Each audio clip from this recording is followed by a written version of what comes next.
안녕하세요. 저는 생명예술 공동대표를 맡고 있는 김석곤입니다. 시민들이 생태적으로, 경제적으로, 또 자연 친화적으로 산촌에 정착할 수 있도록 지원하기 위한 교육과정 시니어 산촌학교의 담임교수 역도 맡고 있습니다. 숲과 함께하는 귀촌 아카데미 프로그램, 그리고 그 안에서 산촌에서 행복을 디자인하는 그런 쪽에 관심을 갖고 있는 여러분들에게 길라잡이 역할을 하는 그런 교육과정이 되겠습니다. 뭐 여러 가지 이 주변에서는 귀농이나 귀촌에 관련이 되는 프로그램을 하고 있습니다만은, 저희들은 우선 이 자연을 바라보는 시각을 문화로서 우리가 먼저 인식을 하고 가깝게 다가가야 되지 않느냐 하는 관점에서 우리 숲을 먼저 이해를 하고, 그리고 우리 숲이 갖고 있는 문화로서의 자연 가치, 그것도 이해하면서 앞으로 그 숲과 같이 어떻게 공존할 것인가 하는 부분에 우리가 관심을 갖고 가야 되지 않느냐, 그런 과정으로 우리가 구성이 되어 있습니다. 저는 지금 가장 중요하게 생각하는 게, 지금 시대를 읽어내는 키워드를 통해서 우리들이 고민하고 있는 게 무엇인가에 대해서 한 번쯤은 생각을 해볼 필요가 있을 걸로 생각이 됩니다. 특히 뭐 여러 가지 문제가 있겠습니다만은, 첫째, 환경적인 문제에 관심이 많죠. 특히 뭐 요새 엊그저께도 여러 가지 현상이 있었습니다만, 기후변화 같은 것, 그 다음에 기상재해 같은 것, 그것과 아울러서 또 우리가 걱정되는 것이 이제 식량의 문제가 있죠. 식품의 안정성의 문제, 자연식의 문제, 이런 것들도 우리는 관심의 대상이 되기도 하고요. 그 다음에 생활적인 문제에서는 점점 세대가, 나이 들어가는 세대들이 많이 생기다 보니까 시니어라고 하는 새로운 세대들이 나타나기 시작을 했고, 그들을 위한 생활의 프로그램 같은 것들도 많이 이제 관심을 갖게 되는데, 그 중에 대표적인 것들이 이제 시골살이 같은 게 있지 않겠습니까? 쉽게 말하면 이제 귀농이나 귀촌, 귀산촌 많이 들어보셨을 거예요. 이제 그런 시골살이에도 아마 관심이 있을 걸로 생각이 되고요.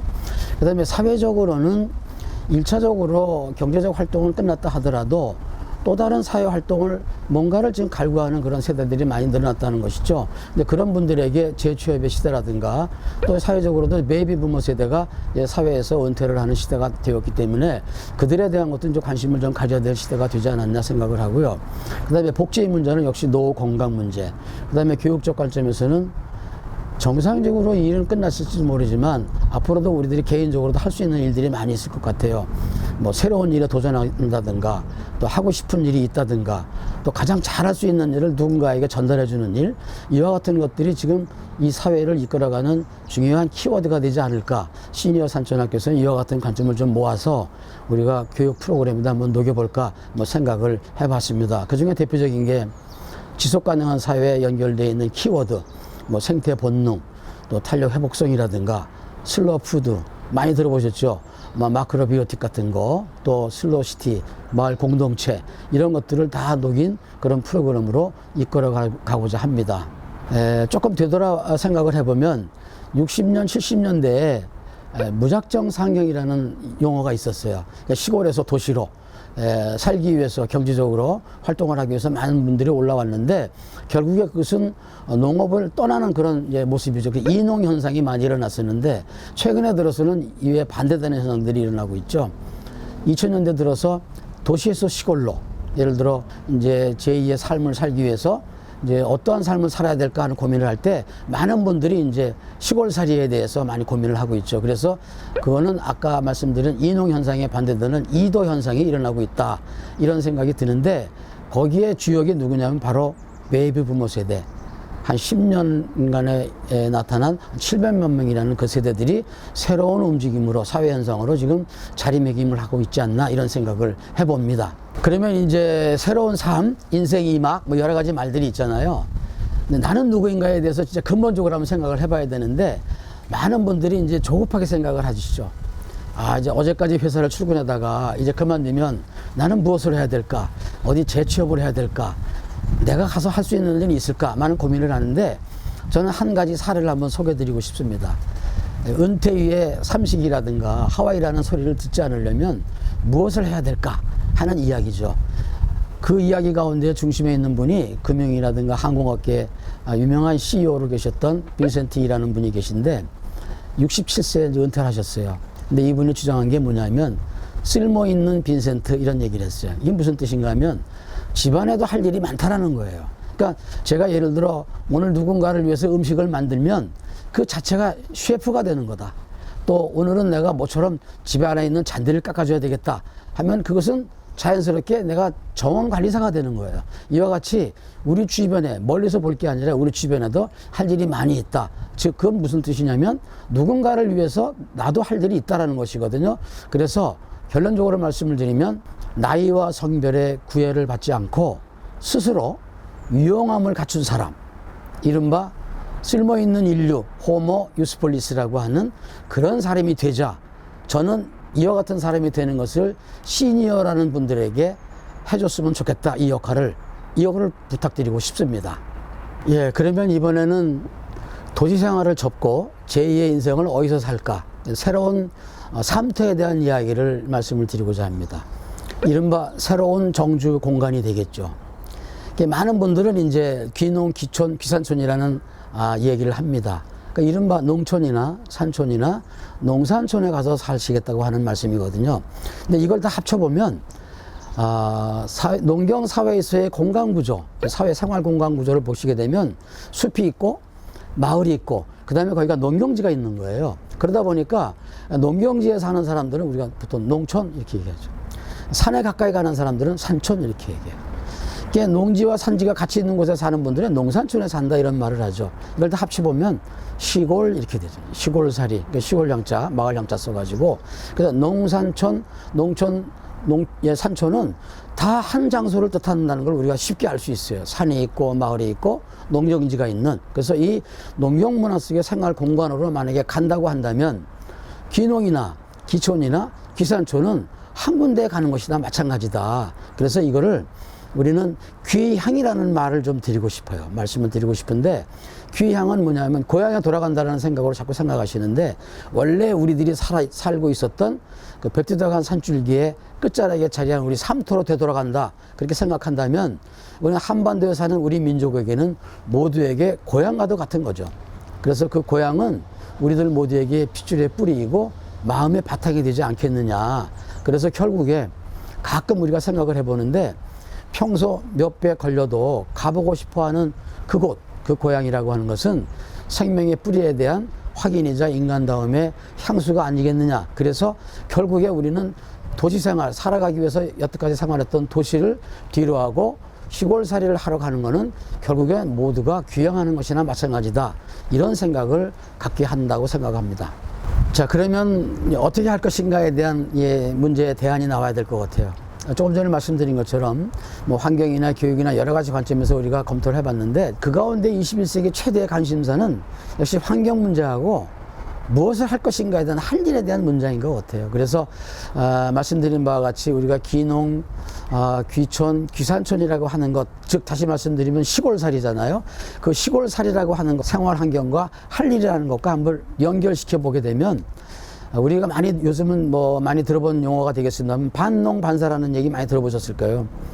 전업적으로 농사를 짓는 것도 아니고 완전히 재취업을 해서 다시 샐러리맨 생활하는 것이 아닌 농사와 일을 같이 하는, 그래서 반반 농사, 반농 반사 이렇게도 얘기하죠.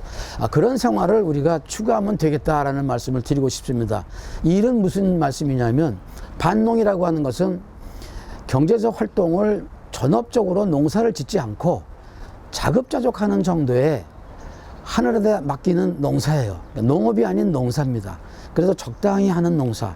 그 다음에 일은 내가 좋아하고 할 수 있는 일에 대한 개념. 즉 내가 가장 잘할 수 있는 일을 남에게도 줄 수도 있고 나도 만족할 수 있는 그 일을 같이 콜라보레이션 하는 거죠. 그래서 반농 반사를 통해서 하늘의 뜻에 따르는 지속 가능한 작은 생활을 이어가자 하는 관점에서 생각하는 거죠. 이것은 경제적 이득보다 마음의 정신적인, 육체적인 풍요로움을 추구하는 생활이 아니겠느냐. 우리가 한번 생각을 해볼 필요가 있겠다. 보통 귀농하면 나가서 1년에 얼마를 벌을까, 얼마를 농사를 지어야 될까 고민들 하시는데 그렇게 하실 필요 없이 농업하지 마시고 농사를 지십시오. 그러니까 농사를 지으면 어떤 문제가 생기냐면 내가 먹을 수 있는 것만큼만, 또 내 가족이 먹을 수 있는 것, 우리 이웃에게 돌려줄 수 있는 것 정도만 지어도 우리는 풍요로운 생활을 할 수 있지 않을까, 이런 생각을 해봅니다. 사람이 자연을 만나는 이야기를 좀 드리고 싶습니다. 왜냐하면 이제 도시 생활을 끝내고 자연과 함께하는 생활을 하셔야 되기 때문에 근본적으로 인간이 자연을 만났을 때 어떠한 일들이 생기고 어떤 일들을 생각해야 될까 하는 문제를 좀 말씀을 드리고자 합니다.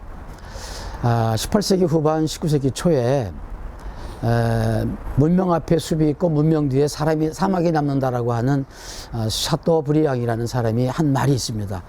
아주 많은 부분들을 우리들에게 생각을 하게 하죠. 특히 환경적인 관점에서는 굉장히 중요한데, 결국에 이 얘기는 무슨 얘기냐면 숲은 짧고 사막은 영원하다는 뜻입니다. 즉 숲이 우리에게 미래일 수밖에 없다라는 이야기죠. 그래서 결국에 인류의 화두는 No forest, no future. 숲이 없으면 우리들에게 미래도 없다라는 뜻입니다.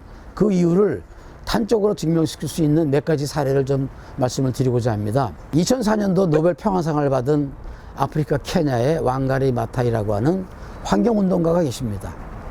또 2007년도에는 엘고어, 미국 부통령이었던 엘고어가 또 노벨 평화상을 받습니다. 두 분 다 공통점은 환경운동가입니다. 즉 인류가 살아가야 될 그 환경에 대한 이야기를 하고 있습니다. 근데 그들이 한 일이 뭐냐? 바로 숲을 만드는 일이고 숲을 지키는 일이었습니다. 그래서 이 한 그루의 나무가 숲을 살린다, 지구를 살린다라고 하는 관점에서의 우리가 접근을 해봐야 되는데, 그러면 그와 같은 숲과의 만남이라는 것만 있느냐? 아주 오래된 이야기를 좀 잠깐 말씀을 드리면, 필리핀 루손섬에 이프가오족이 살고 있는 코르데렐라스라고 하는 산맥지대가 있어요. 아주 높은 고산지대죠. 그곳에 다락논을 만들어 가지고 2000년 동안이나 농경 문화를 지탱해 온 곳이 있습니다. 어찌 보면 산을 파괴시키고 농사를 짓는 것처럼 우리가 인식이 될 수가 있는데 그렇지가 않습니다. 95년도에 세계 문화유산으로 지정을 합니다. 거기에 논두렁 길이가 지구의 반바퀴인 2만 킬로에 해당하는 것이 2000년 동안이나 유지되고 있다는 거죠. 이와 마찬가지로 중국의 윈난성의 남쪽의 홍하 지역에 가면 한이족의 계단눈이 있어요. 여기도 역시 1300년이나 된 우리는 다락눈이 있습니다. 이와 같이 사람이 자연과 어떻게 만나느냐는 굉장히 중요한 점을 우리가 이해를 할 수가 있습니다. 즉 다시 말씀드리면 하늘로부터 받은 자연 영역이나 우리가 살아야 될 인간 영역은 어떤 관계를 맺고 살아가느냐 하는 게 굉장히 중요한 거죠. 그래서 이 내추럴 디멘전과 휴먼 디멘전 두 영역을 어떻게 조화롭게 할 것이냐에 대한 고민을 우리 이런 교육 과정을 통해서 배운다면 많은 도움이 될 것 같습니다. 그래서 우리가 꼭 생각해야 될 거는 사람이 손댄 것은 반드시 다시 회복할 수 있게 만들어줘야 되고 이것이 지속 가능하게 돼야 되고 그거를 유지시켜야 된다고 하는 기본적인 생태 본능을 갖게 하는 것이 가장 중요하다. 이것은 도시를 뒤로하고 새롭게 자연과 접할 사람들에게는 꼭 필요한 생각이 아닌가, 마음가짐이 아닌가 이런 생각을 해봅니다. 인생 이막에 있어서 내가 선택한 길 한 번쯤은 생각을 해볼 필요가 있겠다. 이 부분을 말씀을 드리고 싶습니다. 예를 들어 귀농 귀촌 생활을 하시면서 또는 귀산촌 생활을 하시면서 내가 하고 있는 일에 경제적인 문제와 또 하고 있는 일에 대한 성취감에 대한 문제를 우리가 한번 생각을 해보죠. 예를 들어 두 마리 토끼를 다 잡는다. 돈도 벌고 보람도 있다. 엄청난 행운을 잡은 거나 마찬가지죠. 근데 돈은 덜 벌더라도 나는 보람 있는 일을 하고 싶다 하면 귀농생활, 귀촌생활 그렇게 힘들지는 않으실 겁니다. 그런데 이것이 돈을 벌어야 되겠고 꼭 성취감을 얻어야 되겠다고 하는데 만약에 그걸 다 못 가질 때에는 그건 불운한 것이 아니라 불행해질 수밖에 없을 수도 있겠다. 그래서 이 부분을 꼭 한번 염두에 두시고 경제 부분에 너무 욕심을 갖지 마시고 보람 있는 일을 하고 내가 할 수 있는 일에 성취감을 가질 수 있는 그런 쪽의 생각을 가지시면서 귀농 귀촌 생활하면 경제적 활동에 대한 거는 얼마를 벌 수 있는가가 중요한 것이 아니라 얼마를 줄일 수 있을까에 대한 고민을 하시는 것이 중요하지 않겠느냐 이런 생각을 해봅니다. 그리고 마지막으로 꼭 말씀드리고 싶은 거는 우리가 농부의 마음을 다시 한번 읽어보셔야 될 것 같아요. 농부의 마음은 농업을 통해서 경제적 이득을 취하는 부분도 없지 않아 있겠습니다만 기본적으로 하늘에 따르는 농사를 짓는 분들의 기본적인 마음이기 때문에 콩을 심는 농부의 마음에 대해서 예를 들어 말씀을 드리면 보통 콩을 심을 때 농부들은 새알을 한 구멍에다 심는다고 합니다. 한 장소에다가. 그러니까 하나는 하늘에 나는 새들에게 주고 하나는 땅속에 나는 작은 동물에게 준다고 합니다.